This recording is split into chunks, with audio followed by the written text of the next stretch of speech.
The parking garage that goes down forever. The garage had 6 levels. Marcus counted them when he parked.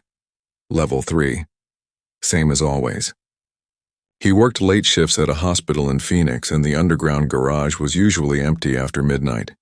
Concrete pillars, flickering fluorescent lights, echoing footsteps. Normal.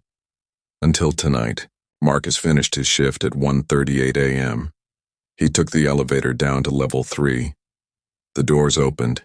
His car wasn't there. The entire level was empty. No vehicles, no painted numbers, just raw concrete. He assumed he'd forgotten. Pressed the button for level 4. The elevator descended. Level 4. Also empty. He tried level 2. Same. Cold air crawled along the floor. Marcus's phone lost signal. He walked down the ramp instead. The sign read level 3. He followed it. Reached another ramp. Another sign, level 3. He felt his heart pick up. The walls began showing stains shaped like hands. He finally found cars, dozens of them, all parked crooked, doors open, trunks empty. One still had headlights on. Marcus rushed to the nearest vehicle. Inside was a purse, wallet, phone, everything left behind. He heard footsteps. He turned. A man stood near a pillar. Hospital scrubs, same badge color as Marcus. The man's face looked wrong, stretched, like copied from memory. "Don't take the ramps," the man said. "Why?" "They add levels." Marcus backed away. "How many levels are there?" The man smiled weakly. "No one knows." The lights dimmed. A low vibration rolled through the concrete. Marcus heard engines starting, but none of the cars moved. Instead, shadows slid out from beneath them. Tall, thin, they clung to walls and ceilings, watching. The man grabbed Marcus's arm. "It learns your route first," he whispered. "What learns?" The garage answered. A deep groan rose from below. The ground trembled. New ramps cracked open in the floor. Fresh arrows painted themselves on the walls. "Exit." Marcus followed. He ran. Every turn led deeper. Level numbers blurred. 1, 4, 12. The air got colder. The ceilings lower.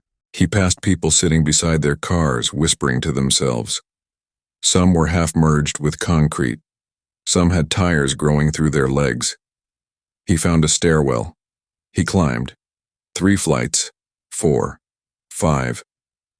The door opened back into the garage, lower than before. He screamed. The man in scrubs appeared again, bleeding from his ears. "It copies what you expect," he said. "Then why does it want us?" The man swallowed. Movement. Marcus noticed something horrifying. Every car pointed inward, toward a massive open shaft in the center of the garage. Far below, something shifted. Not visible, just pressure, like gravity bending. Marcus saw his own car parked near the edge. He ran to it. Inside was his jacket, his coffee cup, his ID badge. On the driver's seat sat another Marcus, eyes open, not breathing, phone buzzing, incoming call, from his own number. The shadows began crawling faster. The man screamed somewhere. Concrete cracked. Marcus climbed into the car, turned the key. The engine started. All engines started. Every vehicle rolled forward simultaneously, toward the shaft. Marcus slammed the gas. His car veered sideways, smashed through a barrier and burst out into open air. He woke up on the street. Paramedics surrounded him. They said he'd driven through a construction barrier and fallen 1 level into an unfinished section of the garage. No one else was found. No missing persons reported. The garage officially has 6 levels. Marcus quit his job, moved cities. But sometimes in parking structures he hears engines starting together. Sometimes exit signs point downward. And sometimes, When he checks his reflection in dark car windows, he sees concrete dust in his hair and a shadow sitting in the driver's seat behind him. The camera that shows tomorrow. Ethan bought the camera at a flea market in Sacramento for $20. The seller wouldn't meet his eyes. "Battery's full," the man said. "Memory card's empty." That should have been comforting. It wasn't. Ethan was a freelance videographer. He loved weird gear. The camera looked old, early 2000s model, but pristine. No branding, no serial number. He powered it on. The screen flickered. Live feed. Except he wasn't filming anything. The display showed Ethan sitting on his couch. He lowered the camera, looked at the couch. Empty. 3 seconds later, he sat down. His stomach dropped. He tested it, pointed the camera at his kitchen. On screen, a glass shattered. In real life, nothing happened. 5 seconds later, the glass on his counter exploded. Ethan backed away. The camera wasn't recording, it was previewing. At first, he treated it like a magic trick. He filmed traffic accidents before they happened. Captured lightning strikes moments early. He avoided disasters when he could. Saved a woman from stepping into a crosswalk. Stopped a kid from falling off a bike. Every time he changed something, the camera adjusted. Showed new futures. But always worse ones. The camera began activating on its own. At night, it turned toward Ethan while he slept. Showed him waking up screaming. Showed him bleeding from the nose. Showed him alone. One morning, the screen displayed a woman standing behind him. He spun around, nobody there. His phone rang. Unknown number. A woman's voice whispered, "It sees us too." He posted anonymously on forums. One reply, "Meet me. Coordinates." Ethan hesitated, then went. The woman introduced herself as Rachel. She had dark circles under her eyes and a nervous twitch. She owned one too. Found it at a pawn shop. Her camera showed futures minutes ahead, then hours, then days. Now it showed things years away. "I saw my own funeral," she said quietly. Ethan swallowed. "What happens?" Rachel showed him. Her camera screen displayed Ethan standing over her body, blood on his hands, police lights flashing. Ethan stepped back. "I would never—" "It doesn't care about intent," Rachel said. "It corrects outcomes." She explained. "The camera doesn't predict. It enforces. It's a loop device, a correction system. If you avoid something, it compensates. With interest." Rachel tried destroying hers. Fire, water, hammer. It always came back. On her kitchen table, on her pillow, in her car. She began seeing things without the camera. Fragments of tomorrow bleeding into today. She killed herself 2 weeks later. Ethan watched it happen 5 seconds early. He tried to stop her. The door jammed. The knife slipped. Reality refused to cooperate. The camera adjusted, made it cleaner. After Rachel's death, Ethan's camera started showing longer scenes. Not accidents. Structures collapsing, cities burning, people melting into shadows. The world aging in fast forward. He saw himself older, thinner, alone. He saw himself trying to destroy the camera. He saw himself failing. He stopped sleeping. He stopped eating. The camera began whispering, not in sound, in anticipation. He felt futures crawling under his skin. One night, the camera showed him walking into the ocean. He stayed home. The next day, his apartment flooded. He tried fleeing the city. His car broke down. He booked flights. Every plane crashed in preview. He realized something. The camera wasn't attached to places. It was attached to him. Ethan now lives in a motel outside Reno. He documents what he sees. uploads warnings that sound like fiction. He stopped trying to change outcomes.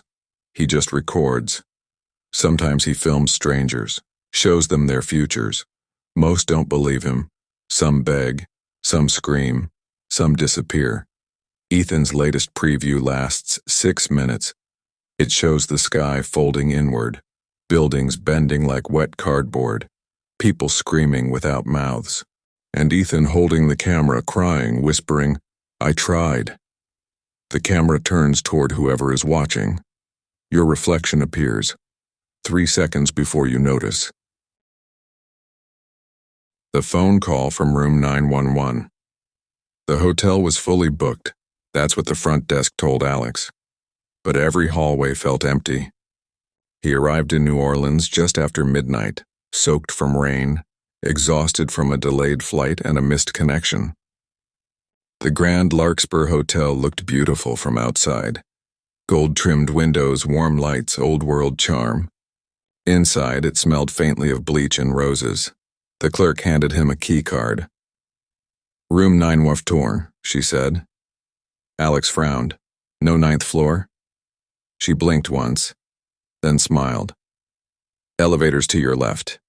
The elevator panel listed floors 1, 8, and 10. Alex didn't question it. He pressed 9. The button lit up. The doors closed. The elevator rose. Halfway up, the lights flickered. The digital display went blank, then showed 9. The doors opened. The hallway was wrong. Carpet darker. Lights dimmer. The air colder. Room numbers read 901, 902, 903. Alex stepped out slowly. The elevator doors closed behind him. He walked forward. Every door was slightly open. Inside each room, phones rang. Not loudly. Soft, polite ringing. He approached room 911. Its door was wide open. Inside was a hospital bed, IV stand, heart monitor, and on the bed, Alex, pale, unmoving. His phone buzzed in his pocket. Unknown caller. Shaking, he answered. His own voice whispered, "Don't let it finish." Something shifted behind him. He turned. The hallway had stretched. Lights pulsed like veins. Doors were closing one by one. The ringing stopped. Alex ran. He reached the elevator, smashed the call button. Nothing. The carpet beneath his feet felt soft. Breathing. Room 911's monitor began to beep faster. He heard footsteps. Not human. Wet. Dragging. From every room, figures poured into the hallway. Patients in gowns, tourists with suitcases, business travelers clutching laptops. Their faces were hollowed, eyes cloudy. They all walked toward room 911. Alex screamed. The elevator dinged. Doors opened. He dove inside. The elevator dropped. Hard. He hit the floor. Lights flickered back on. Lobby. Normal sounds. People checking in. Bellhop rolling luggage. Alex stumbled to the desk. "There's a floor between 8 and 10, he said. The clerk tilted her head. "There is no 9th floor." Alex looked down. His keycard now read 911. His phone rang, same number. He answered. A voice whispered, "It followed you." That night, Alex woke in room 914. His chest hurt. His reflection lagged in the mirror. He noticed faint hospital wristbands on guests at breakfast. A woman in the hallway mouthed words at him. "You're still on it." Alex tried leaving. Every exit led back to the lobby. He started seeing room 911 in reflections, in windows, in elevators. Sometimes he hears heart monitors in quiet spaces. Doctors later found Alex collapsed in his hotel bed. Massive cardiac arrest. He was pronounced dead for 2 minutes. Revived. He tells everyone about the 9th floor. No one believes him. But some hotel guests swear they receive phone calls from empty rooms.